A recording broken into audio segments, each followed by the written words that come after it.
Hello there, Eddie Mercado here with BloodyElbow.com, and today I will be speaking with the UFC's number 15 heavyweight, Timothy Johnson, as he is headed to UFC Fight Night 125 on February 3rd to take on Marcelo Golm. So let's give Johnson a call and find out what he's been up to since his last fight, find out about his interesting GoFundMe account to get his corner to Brazil, and maybe what he has in store for Marcelo Golm. Mr. Timothy Johnson, how are you, sir? Can't be too bad. It's it's above freezing up here, so that's a good day. Okay, all right. Are you in Fargo right now? Yep, that I am. And how much snow is outside actually right now? Not that much. It's been a year where it's been cold but not snowy, which that kind of sucks for us snowmobilers. But we'd rather take the snow and not the cold. But beggars can't be choosers. Yeah, here in Virginia on the East Coast, it usually gets cold enough to snow, but rarely ever does. So it sucks. It's like the worst combination. Yeah. So here it's too cold to snow. That's the problem. Oh wow. Yeah, that's never good. That sounds terrible. Well, so yeah, man. So you're 11-4 right now in your mixed martial arts journey. You are number 15 in the entire world, and you are headed to Brazil for UFC Fight Night 125, taking on a Brazilian in Marcelo Golm. How are things? Things are going good. Had a pretty decent camp this time around. Just minor bumps and bruises, nothing major. Got to get out to Vegas a couple times again this camp. Did some good training in with guys out there, and it's been a pretty solid one. Okay, now this fight's in Brazil, and I noticed that you were having some issues getting your corner over there, and I saw you created a GoFundMe account.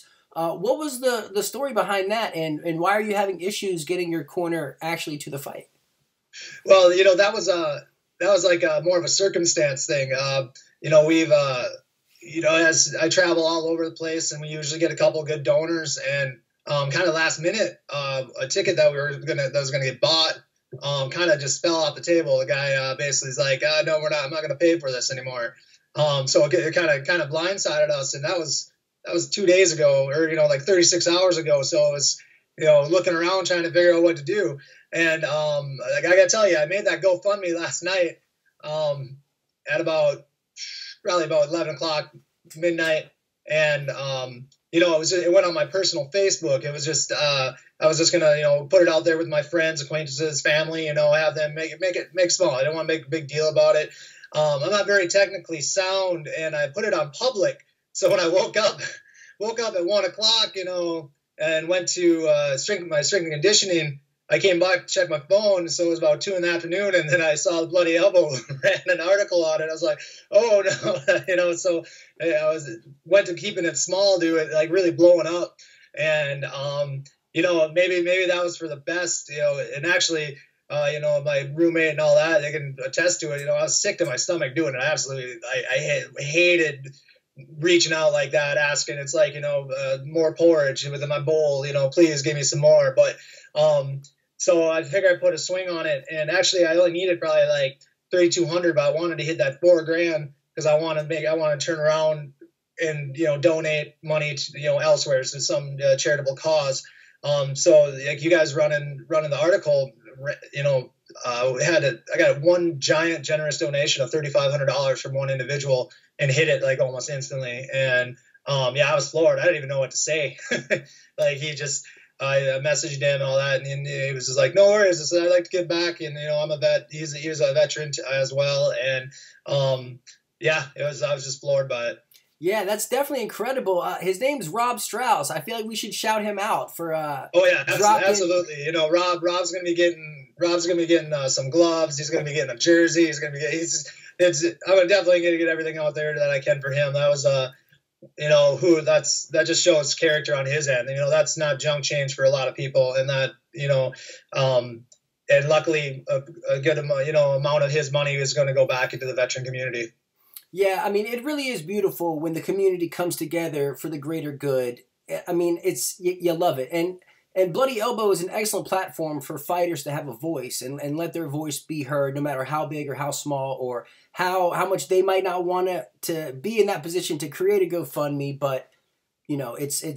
it's taking care of business, which is No, cool. it literally was, desperation. Like there just wasn't any time for anything else anymore. It was, you know what, got to try to figure it out. If it works, it works. If it doesn't, it doesn't. And if I didn't even reach, close to my goal, I was actually just going to figure it out. One of my corners wasn't going to come, and I was going to turn around and donate all the money away. Oh, wow. Okay. Yeah. Now, I mean, how much of this is on the UFC? I mean, why is the UFC not making sure your corner is there? That seems a little off to me. Well, they buy those 2 tickets, which is fine, and it's how it's always been. That's why I say like this instance was it was more circumstances than anything. We had the money, we planned on it, and then at the last minute, our sponsor pulled, said he didn't want to pay anymore or pay for this ticket, and so it just kind of spitballed from there. So all fighters always have to deal with it. I'm not I'm not going to try to put any of this on the UFC. It's always been this way. I signed. I knew I was going to Brazil. I signed. We thought we had it planned out, and stuff happened. Yeah. I mean, do you think that the UFC should accommodate more than 2 plane tickets? And is that for 2 trainers? Those tickets for 2 trainers? No, the two tickets are for the fighter, and then 1 coach, 1 corner. Oh, wow. Man, yeah. I don't think I've ever seen, or I've seen it, but it's very rare to see a fighter cornered by 1 person. So do you think that, the UFC should fit the bill to have at least 2 cornermen per fighter?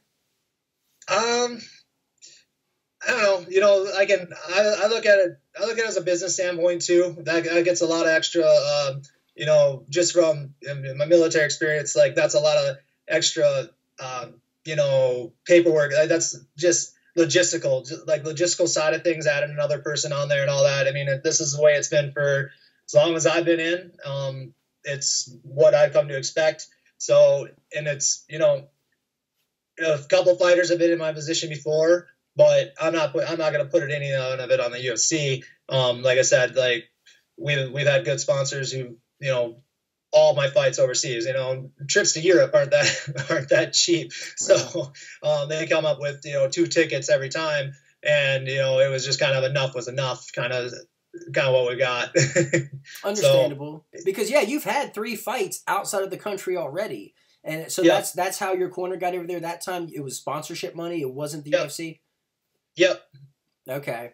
All right. Well, like traditionally, that's where you would get that, that money, that sponsorship money. Regional fighters or a lot of other ones. That's you reach out to sponsors and you get your money from those areas. Okay. Now, as we just said, Fargo, North Dakota, as cold as it gets. How are you at least a little excited now that all the money kind of situation's done with? You can actually kind of get excited about traveling to Brazil? Getting there. Now I'm trying to figure out how to get this all done. Without people coming out of it not looking like a cheap or like I kind of stole money from people. I want to make sure that I get enough done. So if anyone wants to keep donating, I kept it open for another day, so I want to keep make as much money as possible with it. So that's actually kind of like a little bit of what I'm working on here the next 2 days, just making sure that goes to the right place. Okay, and you mean as far as donating the extra to a charitable cause or whatnot? Yep. Okay, awesome. Well, the fight itself, Marcelo Golm, he's this young cat. He had a really impressive debut. I mean, he came out and let his hands go and threw like this 15-punch flurry or something crazy, gassed his arms out, switch phases, hit the takedown, and ultimately got the job done, got a choke. What did you think of his UFC debut and his first outing? Well, that's about the only video that he had to go off of. He's got like maybe 3 minutes of video out there to watch. He came out super explosive, and honestly, the fighter on the other side, Colombo, I think it was who it was. Yes, Christian Colombo. The second bell rang, like he was backing up, running away. It didn't even look like he wanted to be in there. That's that style, for backing up against him, not pushing back. That's just, you're going right into his wheelhouse. That's what he wants to do. He wants to you just rush you, give you a bunch of flurries, take you down, and ground and pound you. That's it, from what we've seen and what the outcome of his fights have been. That's basically what we're seeing. I don't have a problem getting punched on top of the head. Eat a bunch of them. That's fine. But it's not going to be out of the first minute. So. Yeah, and that's his thing, really. Golm all of his fights have been first round finishes, 5-0 or 6-0. And I mean, what do you think? What do you expect past in like rounds 2 and round 3? You have nothing really to go on. So like, how do you kind of prepare yourself for such an unknown, really? Same as always. A lot of people watch me and all that. They think I'm still a debut from the way I fight. I'm not a technical fighter, so I just keep it dirty. It's not a comfortability like watching a lot of his fights. It's his punch, his striking is super technical, like very crisp, very very fast, and very straight and long. And that's what he's used to fighting. So just kind of take him into deep water and see what happens. Have you been doing any kind of mental preparation to kind of get you ready for that Brazilian crowd? They could be a little worrisome from what I hear to foreigners. Yeah, I'm already prepared to listen to the chants of "I'm gonna die" and death. And I've heard plenty of chants from foreigners before. So at least at that aspect. Although this might be a little more. A little more extreme than what I'm used to, but that stuff doesn't bother me. That's part of the sport, I guess. Okay, and you said you got down to Extreme Couture a couple times for this camp? Yep, I did. I got actually a lot of good work in down there, a lot of good rounds, so felt pretty good about that. Same faces, Roy Big Country, Roy Nelson, and all them. Anthony Hamilton, is he down there? No, Anthony wasn't there this trip. We got down there. We got Roy was down there. Then Travis Brown was there for a couple of days. I'm trying to think. Then Ray Sefo and Then Jared. There's another heavyweight from Canada down there. Jared. I can't think of his last name right now. Sorry, Jared. But it was a lot of big bodies with all different styles and types of fighting. So it got a lot of good rounds in. Let me go ahead and interject this real fast. Roy Nelson versus Matt Mitrione coming up in February. Who takes it and how? I think Roy's already beat him once, so I think that's in his pocket. So he knows how to fight. I just gotta go with Roy again, just because he's my buddy. So I'm not gonna go against him. But honestly, I think this is out of the tournament bracket. I actually think this might be the toughest fight for him that would be left, to be honest. Yeah. Matt comes up. He has a list of problems that you can give any fighter just from his athletic ability. Like, he's kind of like me, but where he's not naturally a fighter, but he's athletic. Where I'm not athletic, I'm just a barroom brawler, I guess. I don't know, but he comes out, you're kind of wild and pressures, and very very has his own version of flurries, but Roy can weather all that, and he can take punches with the best of them. That's you really got to land a shot on him to drop him. So Roy's been there 100 times, so it wouldn't be anything more than that. I think for Matt, yeah, I guess I don't know how he wins this fight. Yeah, are you going to favor Roy to win the whole shebang? If he beats Matt, then I'm going to, yes. Okay, so you think that? I think this is the toughest fight of the whole out of the tournament. From my opinion. Yeah, I think that's fair. I think that's definitely a fair assessment. I think the odds, as far as the odds maker goes, I think Mitrione might be the favorite, but I don't think it's by much. It's just slight favorite. I think it's a fight that I would actually want to be betting on with how close the odds are and like the fight itself. Yeah, no, heavyweight's really tough to bet on sometimes, just because anything can happen. Oh, yeah, I've got a couple dirty messages from people. Like, come on, what are you doing? I'm like, I'm sorry, I tried my best. Man, don't even block those people. Well, for this fight in particular, what do you think it's going to look like? You think you're going to force him to fight your fight and make it kind of ugly and dirty? Or, I mean, how do you think it's going to play out exactly? I think the beginning of the fight will probably be at range for a little while. Maybe do a little weather the storm, see how he feels. And, actually, I'm kind of planning on him not being him normal self, coming out fast and strong like that. I've already got him mentally prepared, kind of hanging back a little bit. Maybe just from, going back and watching how I fight and how I would fight me. Maybe they'll make a little bit of a changes of not coming forward, because I'll meet you, like I'll come forward with you, like that's no problem. So for the first round, first half of the round, I think there might be a little dancing around, feeling each other out. It's not gonna be as forehead to forehead as what you might initially think. But just as usual, a lot of cage work, try to get that takedown. He's gonna try to get that takedown too. I know from that he's got a little of that wrestler takedowns in him. So that makes me happy. I'll gladly go takedown for takedown and see who comes out on top on that end. And that's something we've kind of worked off. I went away from my wrestling quite a bit in my last couple fights here, and it's kind of time to get back to the roots a little bit more and get a little more of that grittiness grappling in me. I dig it. I definitely dig it. Now, what's your official prediction for this fight? See, I never did predictions. Last two times I've done predictions, I lost. So I'm not going to do predictions. We're going to go out there and try to put on a heck of a fight and win, lose, or draw. Just going to try to have as much fun as possible. I love it.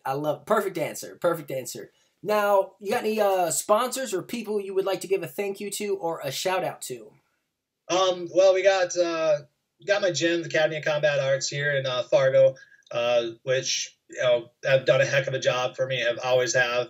In case people didn't know too, because even up here in Fargo, I mean, they've gotten out of our little gym, we've gotten 3 guys UFC, so that's pretty good little stat. Metroflex gym here in Fargo, awesome gym, love it. Powered by Design Fitness by Eric Sweeney, he's my strength and conditioning coach. That guy is going. He's going to be going someplace here pretty quick. And then Rob Strauss. Rob Strauss donating $3,520 to your GoFundMe account, plus everybody else that contributed. I think that's so awesome when the community comes together. When I saw that, I messaged him. I tried to sit down and think of what to write. I couldn't even come up with anything to write him. I was just so floored. I'm like, I got nothing. I'm speechless, dude. This is amazing. I can't believe you did that. Thank you. Yeah, that's awesome. Well, you ever need a ghostwriter, I'm your man. Just throwing that out there. But how can people follow you along on your journey? What are your social media outlets? Your Twitter handles, Instagram, Facebook, all that. My Twitter and Instagram are going to be the same. It's going to be at tbeartim, and then on Facebook, I just got my at the athlete page, Timothy Johnson. That's pretty much all I got on the social media. I'm getting a little better on social media. I figured out that I moved away from my flip phone finally. I got one of these fancy things, and so trying to figure out what the internet's all about. So yeah, it's a weird place. That's that's for sure. Well, Timothy Johnson, thank you so much for taking out the time once again. Marcelo Golm is in your crosshairs. UFC Fight Night 125, February 3rd in Brazil. Best of luck to you, sir. Thank you very much. Yes, sir. Have a good one. Yeah, you too. Cool, man. I definitely appreciate it. Thank you so much. Yeah, no problem. I needed a good break from work anyway, so. Yeah, I hear that. Where'd you get a job at? What are you doing now? I'm still working at the strip club. Oh, nice. Okay, cool. Yeah, been working here for about 4 years. Actually, why couldn't that be in the background? I know. I'm sitting in the office here. And then I'm actually going to school full time again too. Trying to finish out that during this whole process. So I should graduate this spring if I get all my classes done. So congratulations on that. That's impressive. Yeah, that's another thing that I figured, because obviously I took 5 years off from school, 5-6 years off from school, and man, it really got more expensive now. Oh, I bet, man. I can tell you that. I got my semester bill, and I was like, whoa, whoa, whoa. It was only like, used to be like, $200 a credit. Now it seems like it's $1,000 a credit. Yeah. Is the military helping you out with that? No, but I ran out of military funding for school wise a long time ago, since this is my 9th year of school. So fair enough. So basically, you get so many semester hours that they cover. Once you hit that, then they're done, helping you out. What are the titty bars like out there? Well, actually, Fargo is the only one in North Dakota right now. Really? We had that oil boom out in Williston area and all that. There was 2 out there, but they were having so many damn problems, and they actually pulled their liquor license and kind of put them to axe on them. Actually, never mind. There's a new one that just opened up in Devil's Lake. I forgot about that. Okay. But they're just all topless in North Dakota, so I don't even consider it a strip club. Oh, well, don't even bother coming here, because for here they have to wear pasties. They cannot even be naked. Oh, no way. Yeah, I know. Sucks, There's a couple of clubs down in South Dakota that, and I think that's based on liquor license too, not total state laws. But like in Minnesota, there's full nude, but they're juice bars. Like they can't serve alcohol. Right. And then right. and they have other clubs that do serve alcohol. They're topless. Yeah, that's how it is down in Miami. Not that I'm like a titty bar hopper or anything like that. But. No, well, I'm a connoisseur. I've been working in the industry long enough. So, but yeah, no, it's so to me, it's like, so actually, like the bar at work, it's more of a bar. Like, yeah, it's a strip club, or it's that's the difference between them. A gentleman's club is topless, and a strip club is nude. That's actually the difference between a strip club and a gentleman's club. Okay. So we're a gentleman's club, but like everyone in town treats it as like, hey, let's go to the Northern and drink. Like, it's not, let's go to the strip club, It's treated as a normal bar. And I tell you what, we actually have really good food here too. Really? Yeah, like some of the best bar food in town. Interesting. Good to know. What's the name of the place? What's it called? The Northern. The Northern. Well, if I ever make it to Fargo, I'm gonna have to go check that out. The Northern. Yep, absolutely. Awesome, man.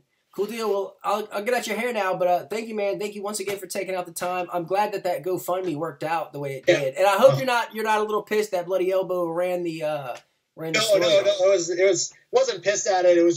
It was total like, whoa, what, mind expecting it that, okay, it's to my friends, and then it just exploded. Like, I think when I first really noticed it was Ali Quinta donated $50, and I was like, how's Raging Al know about this? And then my room, he's like, yeah, Bloody Elbow shared it.